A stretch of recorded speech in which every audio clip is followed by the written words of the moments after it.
Hey everyone, we were just talking about. I was just Helen was complimenting me on my Dennis Nielsen look, which I've adopted in honor of David Tennant, who he looks really like him. You were saying, Helen. Yeah, they've done an amazing job, or he does an amazing job with his, I don't know, facially. I had a look on Wikipedia and I thought, why have they put a picture of David Tennant there for Nielsen? And I thought, it is actually Nielsen. It's astonishing. Yeah, he plays it very well. You got I think there's a strange sound thing coming in on your one, Helen. I could be wrong. When you speak, there's a bit of a weird sound, but hopefully it'll sort itself out. I think it did last time. Or could that just be your annoying womanly voice?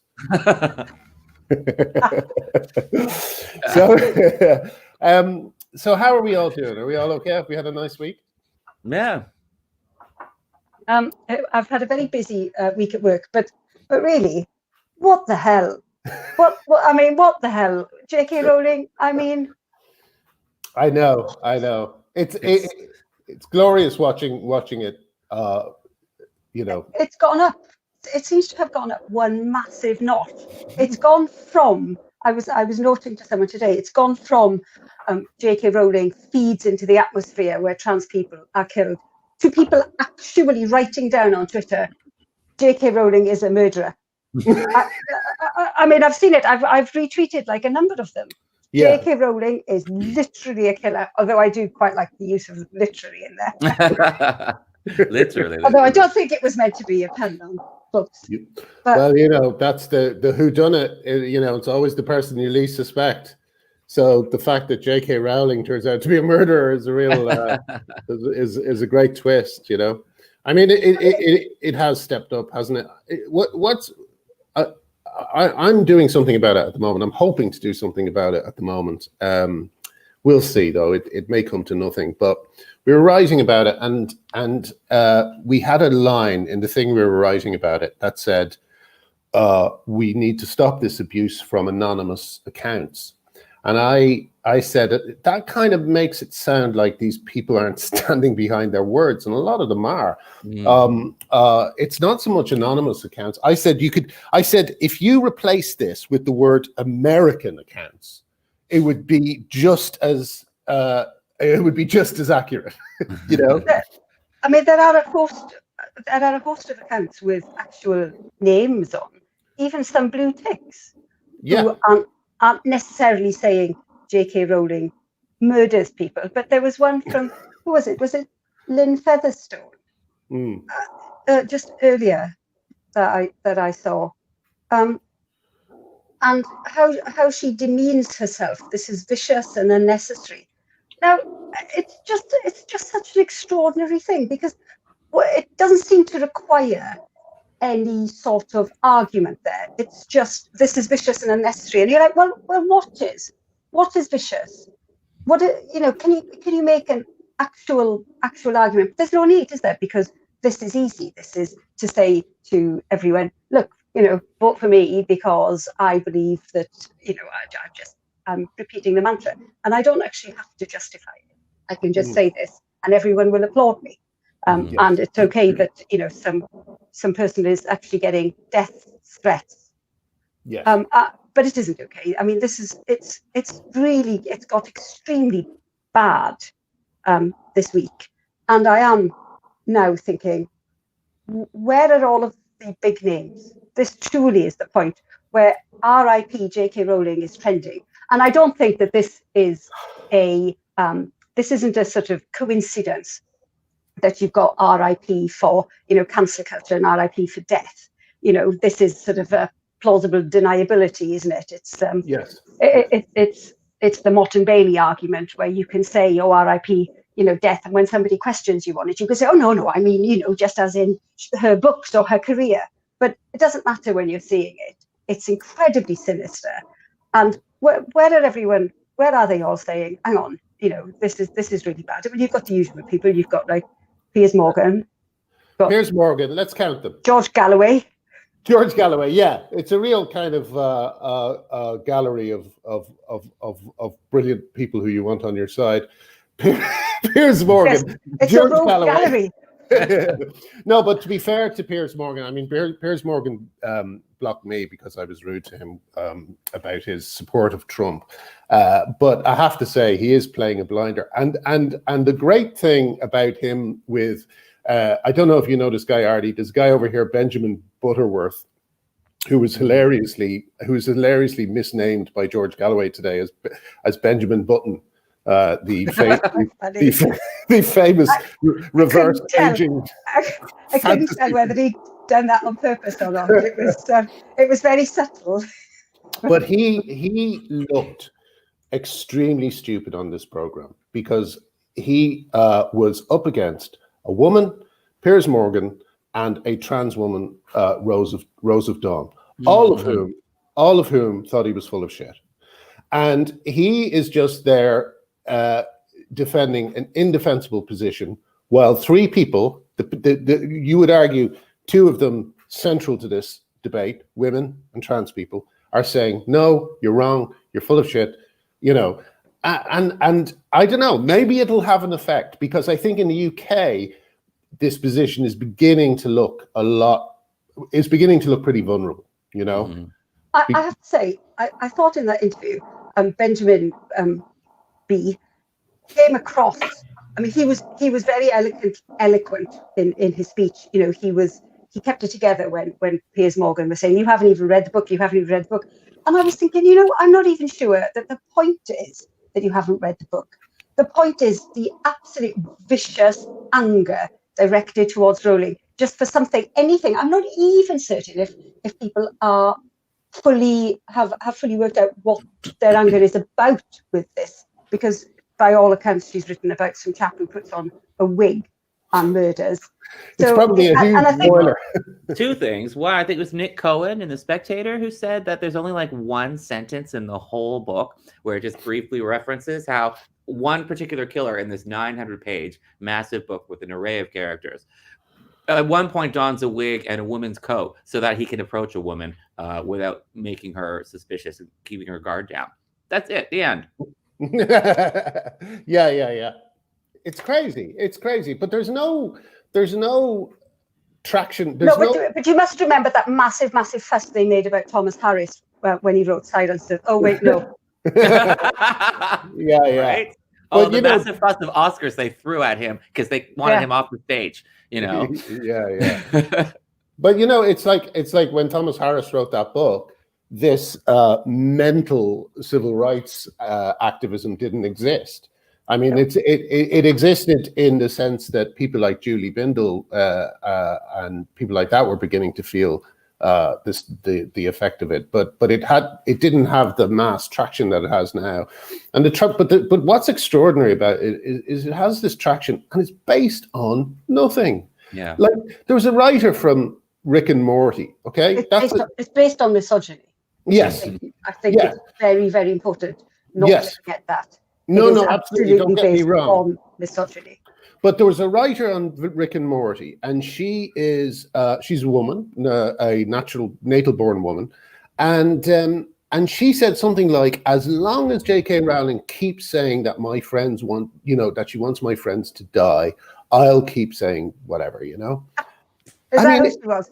She blocked me immediately that I quote-tweeted her. It's based on nothing. It's based on nothing. It's extraordinary. There's this book that came out called but there's this book called White Fragility that's kind of ridiculous, where this white person is sort of like writing about how how racism is white people. Well, I want to write a book called Male Fragility because these people are not vulnerable. The vast majority of males who identify as trans women are white, straight, middle-class males who are not in any way literally susceptible to violence from the outside world. What they are is highly emotionally fragile. Ooh. And they're getting away with acting like they're going to get murdered when really it's like they're just extremely friggin' fragile. They've got mental health problems up the yazoo because there's a lot of guilt and shame around being a straight man who suddenly wants to perform as a woman in public. There's a lot of fragility and sensitivity around there, and a lot of issues that need to be worked out. And they go around telling everyone that they're the most vulnerable people on the planet. And they get away with this, one, because the vast transgender umbrella encompasses tons of different people of tons of different backgrounds who have almost nothing in common with each other, except that for various reasons they identify as trans. Yeah. In South America, there are a lot of gay males who are, kind of coerced into adopting trans identities, to being transvestites, and to becoming prostitutes, because it's it's an impoverished, deeply patriarchal, deeply gender segregated, deeply homophobic environment that they're in. So a lot of these, and this is really a gay rights issue, I'd say, just as much as a trans rights issue. There are a lot of Black and brown minorities who are gay males who have to adopt, who become trans prostitutes, who are being killed in just huge numbers throughout South America and Latin America, and in the United American South too. But the vast majority of these other people who identify as trans women and trans men in the white Western world are not very vulnerable at all, and they're just pretending. Charles Clymer is a brilliant example. Charlotte Clymer, who's like ex-military guy. Now makes a living from going into shops, and whenever anyone says "sir," with the gold lame purse, lame purse, whenever anyone says "sir," he sues them. This is a guy who was thrown out of feminist groups when he was a man. Oh no, sorry, that shouldn't have inverted commas. But he was thrown out of feminist groups because he was a controlling bully, and now he's a woman, and there's literally people are saying, I would rather listen to Charles Clymer than one word out of J.K. Rowling. Do you know what I mean? It's like, yes. I mean, well, I think there's more. There's also more of an issue. I think I was saying earlier, and I'm certainly not the first person to say this. I was just saying it again because this is what we do on Twitter, isn't it? That there's almost a fetishization of victimhood going on here, which is quite deeply unpleasant, I think, because of the idea that women are vulnerable, women do get murdered, and it's almost wanting to it's really horrible to think about, but it does come across like that. It's so prevalent. It's we're dying, we're being killed, we will get killed because of this. And you're like, why would you say it so much? I mean, first of course, I think Artisi was saying last week, it does mean that people jump on the bandwagon and think, oh no, poor we'll just give them whatever they want because this is what you obviously do to abusive, emotionally manipulative people. When they say I'm going to kill myself, you say, okay, well, you can have everything you want. Yeah. I think a detransitioner said recently, I think they said something along the lines of, I don't know if people are quite understand how a whole generation has been conditioned into believing this stuff, and it is frightening. As we all know, it's a generational thing. You have a whole generation who walk in lockstep, who believe the same nonsense, and no one is picking them up on it. No one is challenging them on it. I think a lot of parents are actually being kind of held hostage by their kids. I'd say you'd get a lot more people supporting J.K. Rowling if it wasn't for the kids going into having a shit fit because they believe all this stuff that they're absorbing online. So it's a real problem. I think this thing we're working on in defense of Rowling. I want to include one part of it. I just realized my mic isn't plugged in. Let's go by the other mic. I think a real part of it is kids. In every family, there's a kid who's holding their parents hostage, with this kind of hyperbolic, and it's frightening. It's frightening when your kid says, yes, kids. I mean, kids do. Kids, and unfortunately, the world that we live in means that people who go to school with the kids or are friends with the kids can see things that their parents maybe tweet or say, and not unlike the past where your parents could hold sort of political views and kids at school wouldn't really know, but now kids at school do know. And I think the kids are actually really quite panicked that they will be ostracized because of what their parents are saying. And so the the attempt to silence or the need to silence their parents is an actual real need for them. It's really frightening in your own world with other children to to think that you're going to be cancelled because of something that your parents have said. So Yes, you can see where it comes from. And parents don't want to hurt their children, so they're going to say, well, I won't say anything. That's a very good point. I hadn't actually thought of it that way. Yeah, a kid could suffer a lot because of it. Yeah. But it's but I don't know. I mean, how do you stop it? Every week, I'm so busy now. Like, I'm working on 2 projects that are actual work where I might actually make some money. But my time is filled with just doing interviews, writing letters, doing all this stuff. It's just a full-time fucking thing. I have no time for this stuff that's supposed to be making me money. And I mean, luckily my website is making me a bit of an income now. It's starting to make an income for me, which is great, taking a tiny bit of pressure off. But I still resent the fact that so much time is spent working on this, because it's like, I mean, here's the thing that really frustrates me about the silent celebrities who are out there. If even, let's say, 6 more people stood up. I noticed David Baddiel stuck his head out, which, about time, to be honest. But if 6 more people were to stand up and say, this is bullshit, this is misogyny, and this is, we were not having it anymore, the whole conversation would change. It would. There's a few lonely people out there, and and of course we've spoken about this before, haven't we? And it's to a massive advantage to trans activism to completely focus all their attention on someone like J.K. Rowling, because people will look and think, oh shit, if that's happening to somebody like Rowling, the mob is certainly going to come for me. It works very, very well like that. This whole sort of cancelling and silencing. So we need some more brave people, and with the hope that other brave people will stand up with them. And it's not actually brave people.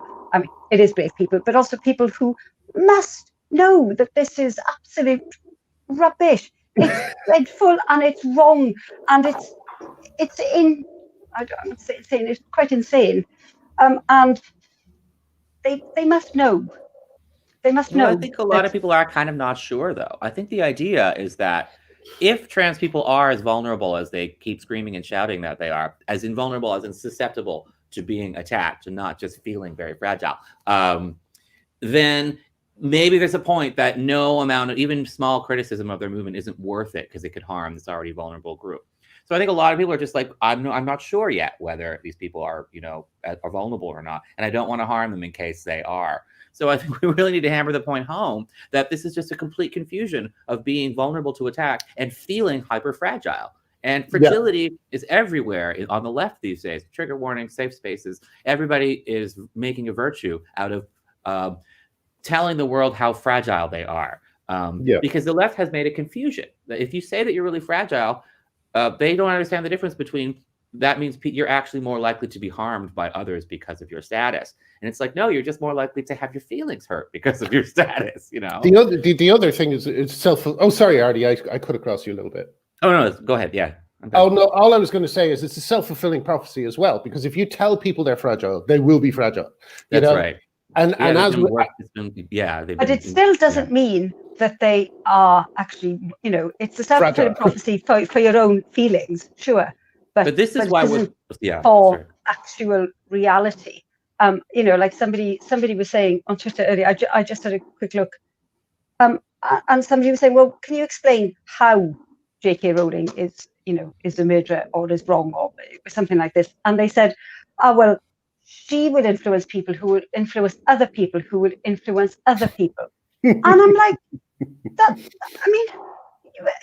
how would you even argue against that? There is no argument. It's basically saying women shouldn't say stuff that I don't want them to say, because I will simply argue that somehow they will cause some form of harm, and that is enough.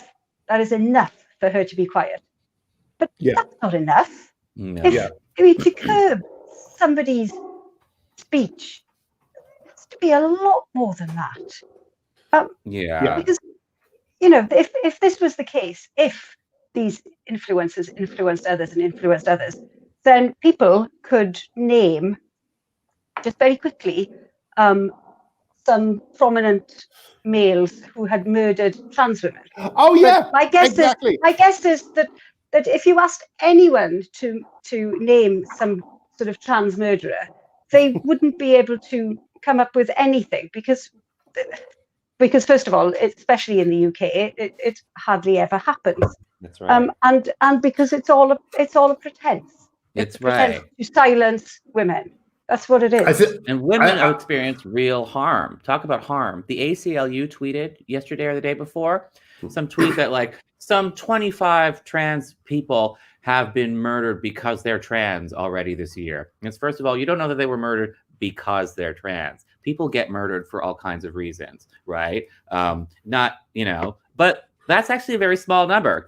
Percentage-wise, being a woman is going to get you killed. If you look at males who identify as trans and males who don't, and the rates of violence, it's probably slightly higher for males who identify as trans versus males who don't. And then you look at females who identify as trans and females who don't, you're going to see both groups are far higher than the males in terms of susceptibility to violence. Yes. And I think perhaps even females who identify as trans men might even experience a slight reduction. I'm not sure about that. But the point is, the factor that determines how susceptible you are to assaults is whether you're male or female, not whether you're trans or not trans. Let me tell you how this is from a BBC article. The women killed, an average of 137 women are killed every day, right? 137 women every day. So there's no comparison. There's no comparison. And bizarrely, these activists will often kind of come up with a number. They'll say, did you know that 27 trans women have been killed since, you know, in 10 years or whatever it is? And it's like 100, you know, every day we're talking about women are killed. Yes, and there's a big problem with that sort of argument, isn't there? Because then it leads into, well, that's not very many. Oh my God, but one is too many. Yeah. And it gets completely derailed. And this is a way, you know, I think it's a well-trodden playbook, in fact, in order to stop people from coming back and saying, actually, although, you know, each murder is one murder too many, look at this. Oh, you're playing oppression Olympic. You know, it's But I guess But I guess my point is, Helen, is that the way it's used, you know, basically women suffering, violence against women, hatred against women, it's simply invisible, as we all know. Yeah, that's normal. It's the water that we swim in, isn't it? The air that we breathe. The hate crime bill in Scotland, I don't think women are involved in it, are they? I don't think that there's a misogyny rule, you know. No. Like women are basically. But I think many people have made the point that if misogyny was a hate crime, I mean, it can't be a hate crime. One of the reasons that misogyny isn't a hate crime is because there'd be too many men in prison. That's right. Yeah. But that's exactly. That's absolutely true. It's just, it would be too hard. The police would be swamped. Yes. So it's easier just not to make it one.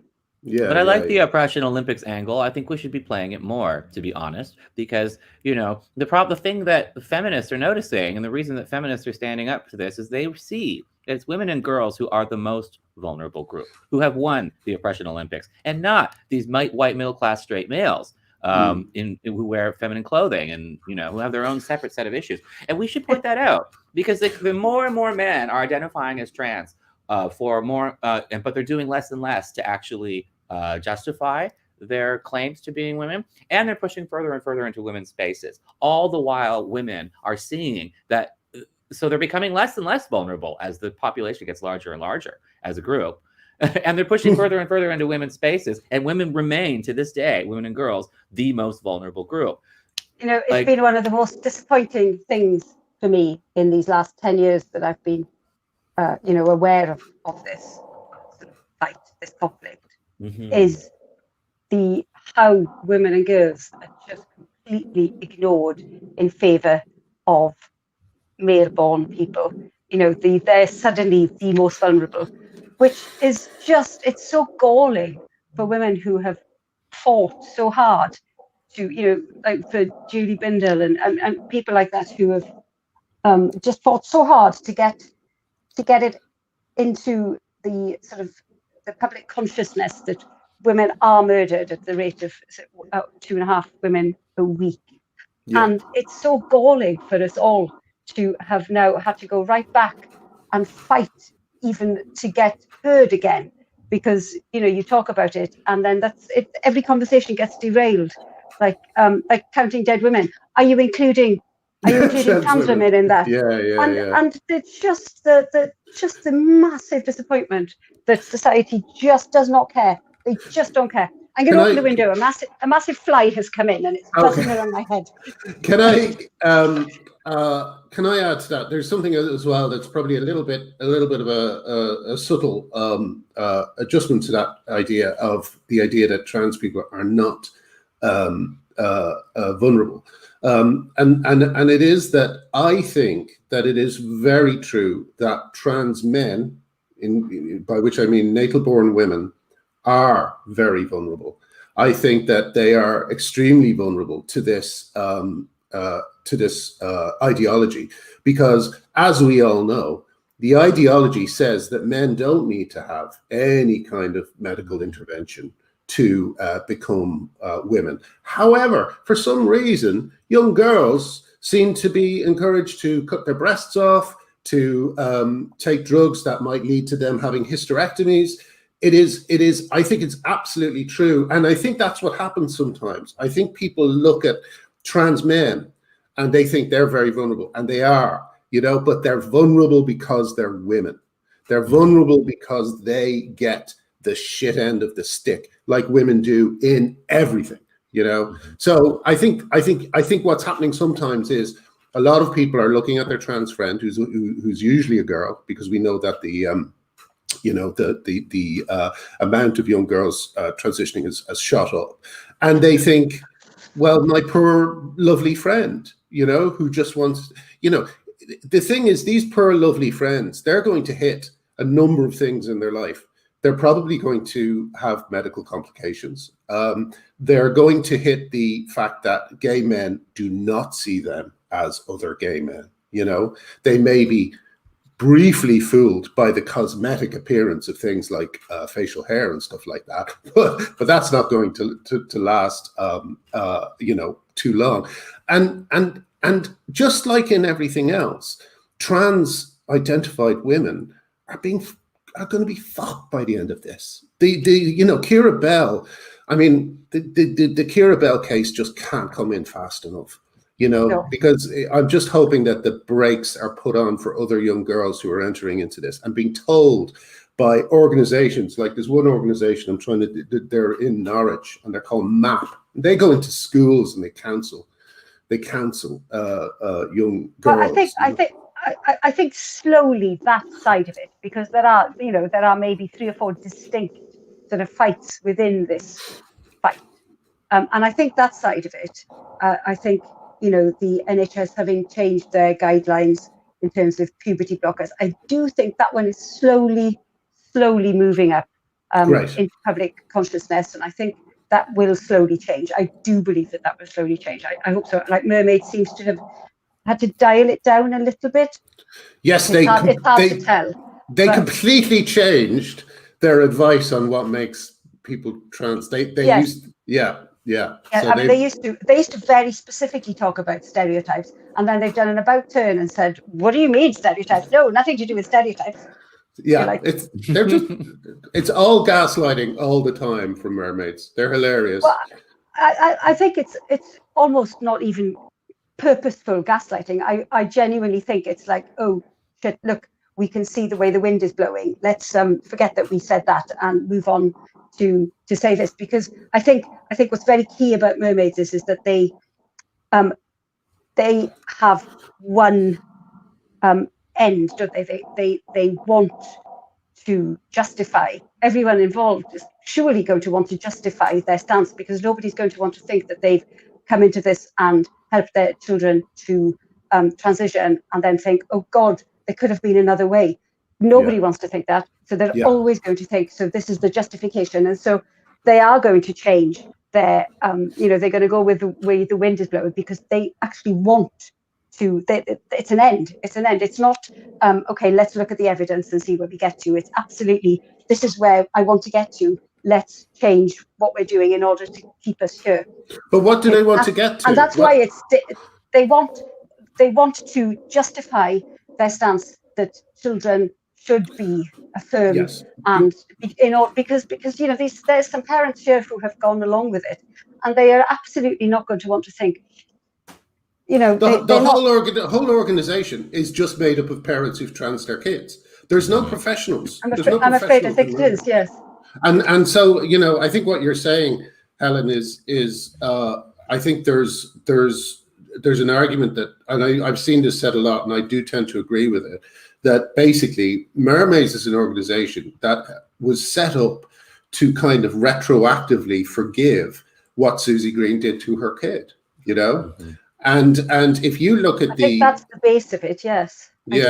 But if you look at Susie Green's TED Talk, I mean, it could not be more apparent that the basis of what she's talking about is let's put a kind sheen on it. Say an extreme discomfort from the parents with a boy who is gender non-conforming. That's what her TED Talk. And what blows me away about her TED Talk is she goes up in front of these fucking nerds at TED who are also changing the word women so that they remove the E, change it to an X. However the fuck you pronounce that. Yes, Wimskin. Wimskin. Rumple Wimskin. Sorry, I can't remember how I got into that because that's so egregious in itself that it requires a I know it is. Yeah, but okay, here's Susie Green, right? She stands up in front of these nerds at TED, and she admits that the husband was uncomfortable with the son. She doesn't say anything about her own comfort or relative comfort, but and then, and as I often say, the next thing, we're in Thailand with her getting the operation. There's nothing in between these 2 points. There's nothing that says, well, this is what trans is. It's very obvious to me that young kid was trying to please their parents and was very open to any suggestion that came their way. And hopefully they'll, they seem quite happy. Maybe they will stay quite happy. And because lots of people go through lots of things, and they can certainly make a good life. So hopefully that person will stay quite happy, Susie Green and Susie Green's child. However, I don't think it justifies not being extraordinarily careful with other people's children, and I don't think that's necessarily happening here in Mermaids. No, they will take down. Really, hopefully, it will slowly. I mean, it is. I think it is moving along a little bit. There'll be a kids company moment, and the whole thing will come tumbling down. I mean, hopefully.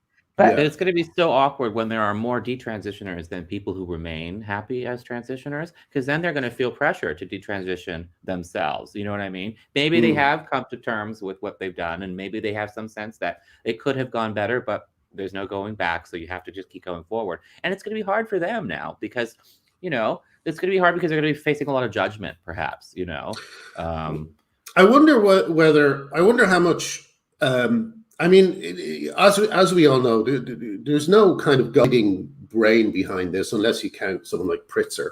But it seems to be a lot of things have kind of risen up at the same time that have caused this situation. Like, for instance, this is what I constantly try and get people to realize, is that the J.K. Rowling abuse is absolutely tied to the way Mermaids conduct itself and the way Stonewall conducts itself. I've said this a million times, but we asked Stonewall about 3 years ago, me and a group of gay and lesbian people.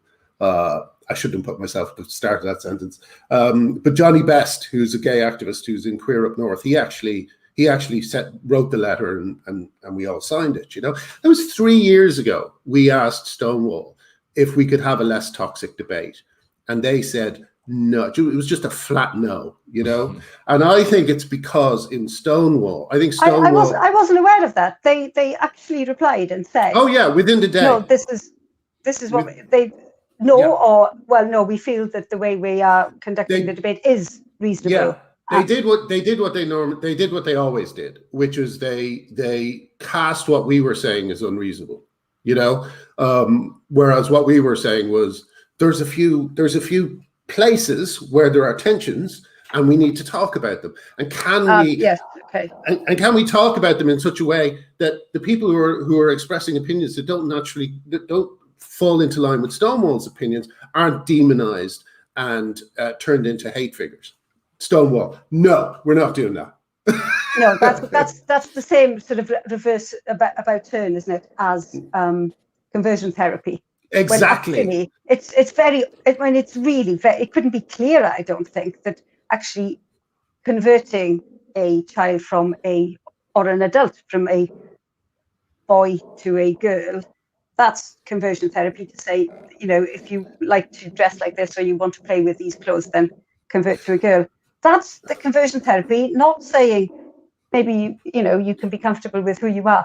That's one of the most extraordinary things that they've got past, that they've made sort of public. Yeah. It's quite incredible that I still see people. I mean, I think people, aren't you embarrassed about saying this? It's obvious, but no. Not just embarrassed, but betraying people like Artie. Absolutely betraying, because when you say that it's conversion therapy to tell a gender non-conforming child that they will be happy in their own body, you are probably telling that to a gay man or a gay girl.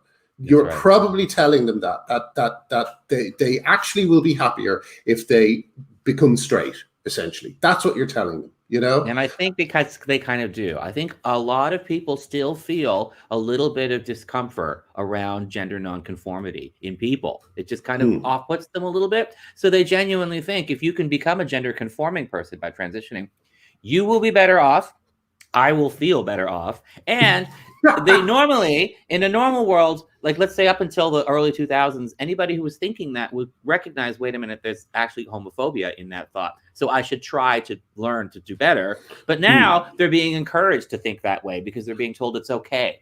The trans activist movement is saying you're allowed to have these thoughts of discomfort around gender nonconforming people. Yes, and you're allowed to, and you're also allowed to tell gay men and women that they're transphobic for not finding members of the opposite sex attractive. That's exactly right. All this homophobia that was just lingering under the surface, that was sort of being treated by the gay rights movement, but had a lot of work to go, has now just been, that Band-Aid's been ripped off before the scab healed. Surprised me because I saw it directed against lesbians for years. And people used to say, women used to say, when we were still sort of alone in this fight a few years ago, you wait until they start saying it to gay men. But they are saying it to gay men, and I see some pushback from some gay men, but the gay community largely is very quiet. I mean, the problem is Stonewall has both factions within its organization, doesn't it? Sorry, Carla, go ahead.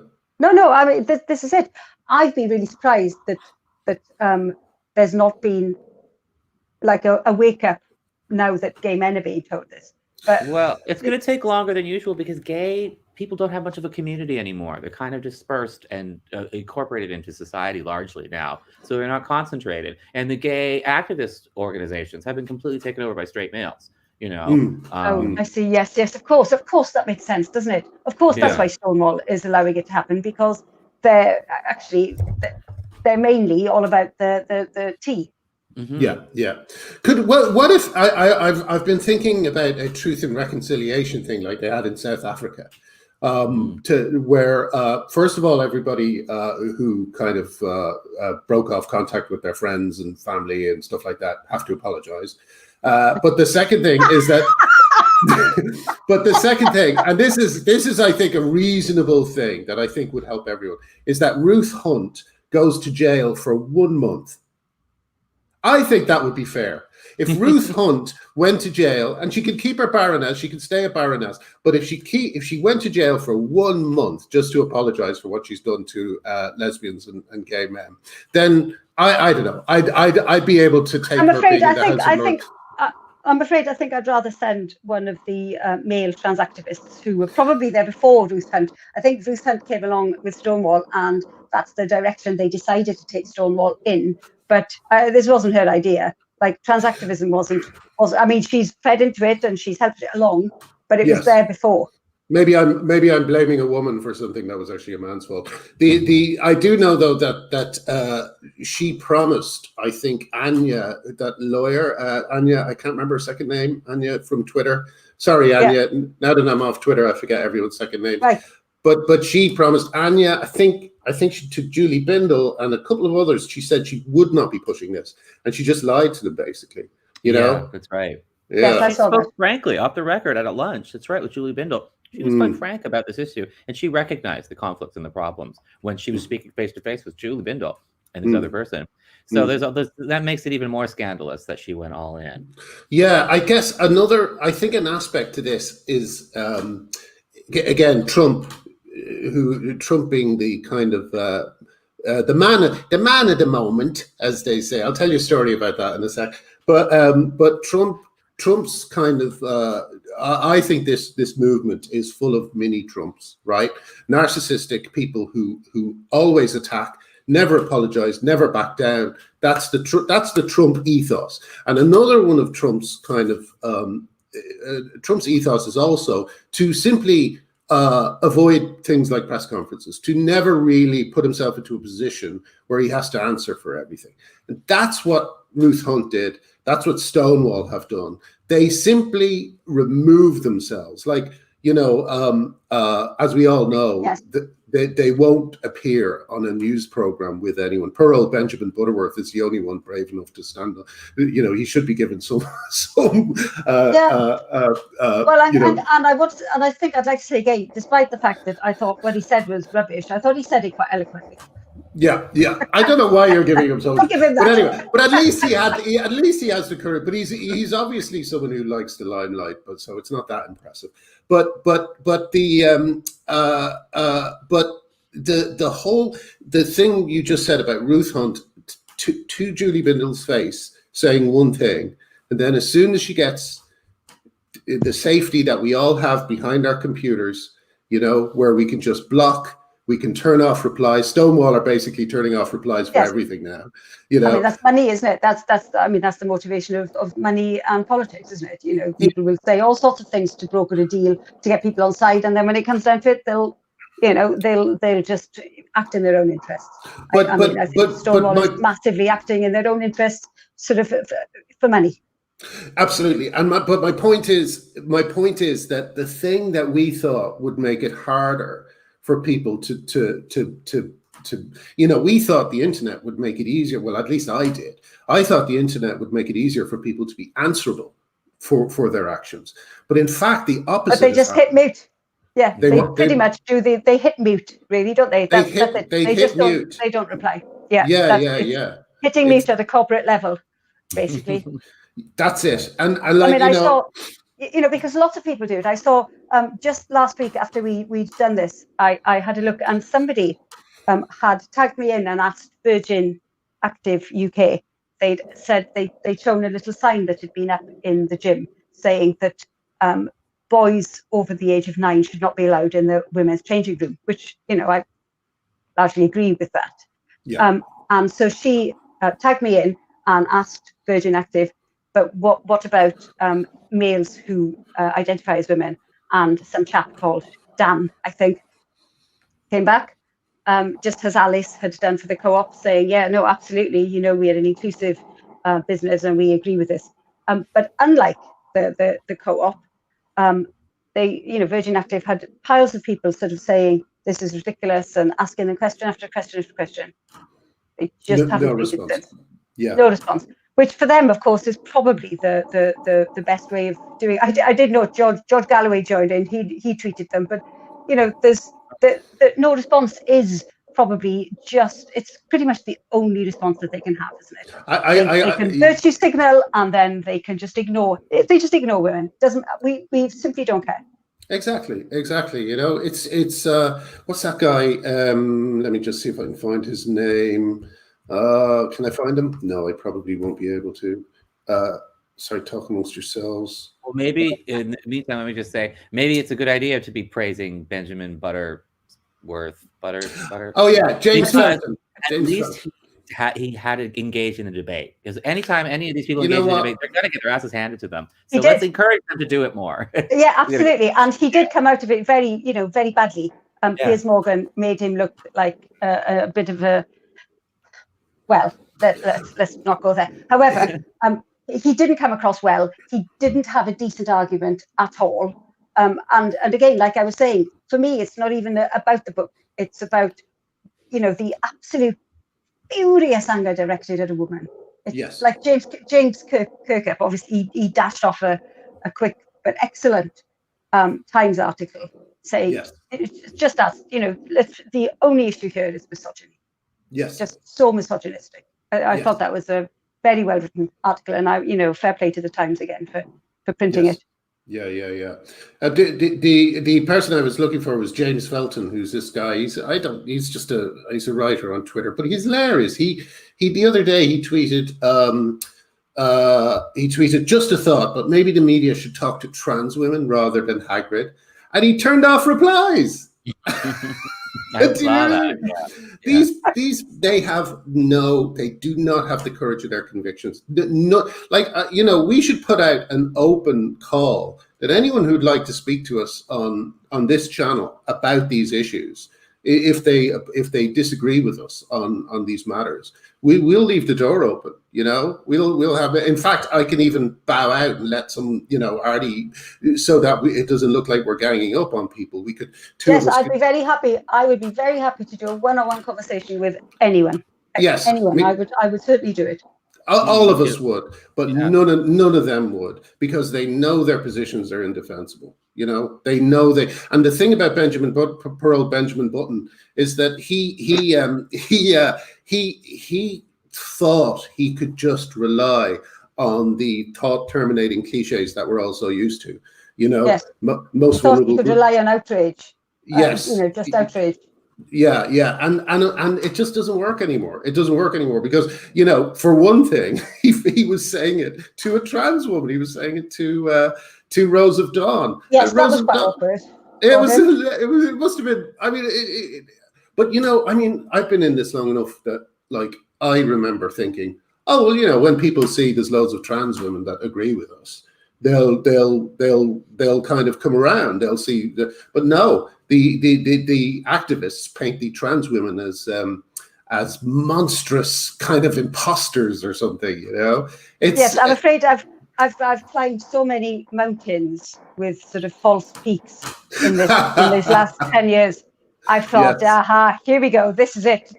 And then you get there and you look up and you're like, yeah, that's it, isn't it? It is something else. I think it's partly to do with the nature of the internet. I think the internet is just creating these unscalable peaks. We'll never get to the end of it. Anyway, sorry, that's a nice. I think we will actually for this one. I think we will get to the end of it in some senses. And let's see. Thinking about it, what would I like the end to look like? And I think personally that I would like the end to be children who are gender non-conforming, which is pretty much like most children in some way, are just encouraged to be who they are. And we go back to pretty much sort of the 70s without the extreme sexism, where, you can play with what you like, dress however you like, but we don't limit girls to say, but these are the professions that you can go into, and boys, these are the professions you can go into. Everyone can do anything they choose. So that's what I'd like for children.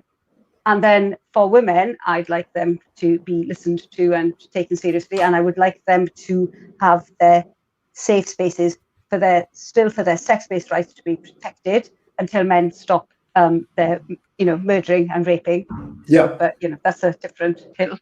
And then for people who feel genuinely that their lives are going to be better, adults who feel that their lives would be better by sort of living in a role that's, you know, maybe more societally accepted as the opposite sex, then that's also fine for them.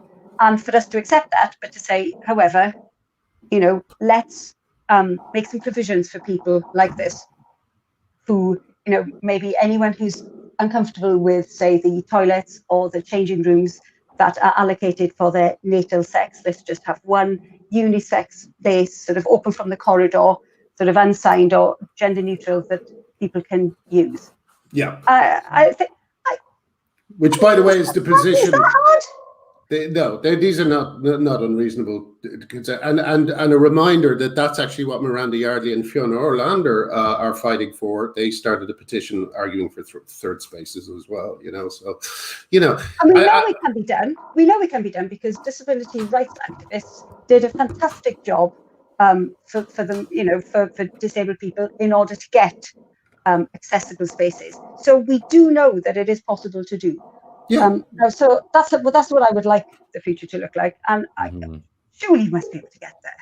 Yeah. It's going to take a while because we have to remind these people that identifying as trans is not a free pass to get into women's spaces. A lot of these people aren't dysphoric necessarily, or they are dysphoric, but it's got to do with their desire to constantly validate themselves as women.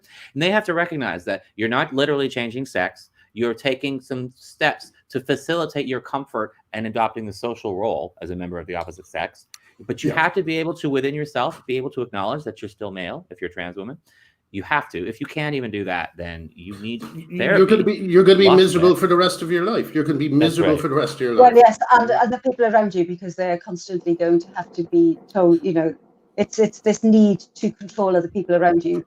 That's, I mean, and this is the biggest problem. This is the problem, isn't it? This need to control other people's reactions. And this is, you know, J.K. Rowling. You know, you must accept us as actually as women, and it's just it's a ridiculous ask. Yeah. Maybe that's a good place to leave it. We've done 50 minutes, and that feels like a good section. Is there anything that we've missed? I think JK was really the only thing that happened this week, wasn't it? That's all. Yes, just pretty much that. Quick welcome to the LGBT Alliance Canada. My country's joined. Yes, and Mexico as well. I see as in fact, I think there's now is it something like 10 LGBT alliances in different countries? Least 8. I should know, but it's at least 8 at this point. I know. Wonderful. Congratulations. That's really great news. But that is good. But it does show, doesn't it? It does show that there are many people out there who do want this. They you know, that they are on board with this. Yeah, I think that's very interesting and extremely encouraging. I think I think that our job is to make it safer for everyone else to, you know, join in, you know, although, you know, it's hard at the moment because we're also isolated. Like I obviously have my reputation, so people can't really join with me because it's joining with a monster who wants to kill trans people. But I'm hoping that independently people will start to make their own moves. Let me tell you the funny story, okay? I don't think I've told this in this context, but it's a great story. The thing I was talking about earlier reminded me in Dublin on September 11, the day after September 11, we were in a bar. Sorry? September 12th. Yes, September 12th. Yes, that's an easier way of saying it. But we were sitting in a bar in Dublin, and there was all these regulars at the bar, and they were all watching the television, you know, and they showed the towers again falling and stuff, and then there was an image of what's his name? Who did it? Who was killed? Who was shot? Bin Laden. Bin Laden. Bin Laden came up on the screen, you know, and one of the old lads at the bar said, "There he is, the man of the moment." The man of the moment. There he is, the man of the moment. I thought that was the best thing. Anyway, listen, sorry to end it on a semi-successful story. I will we'll hang around, guys, and we'll have a quick chat before you go. But we'll say goodbye to everyone else. Thank you so much for joining us, and we'll see you next week for another one. Yep. All right. Bye. Bye, everyone. Farewell. Okay, let me just. Here we go.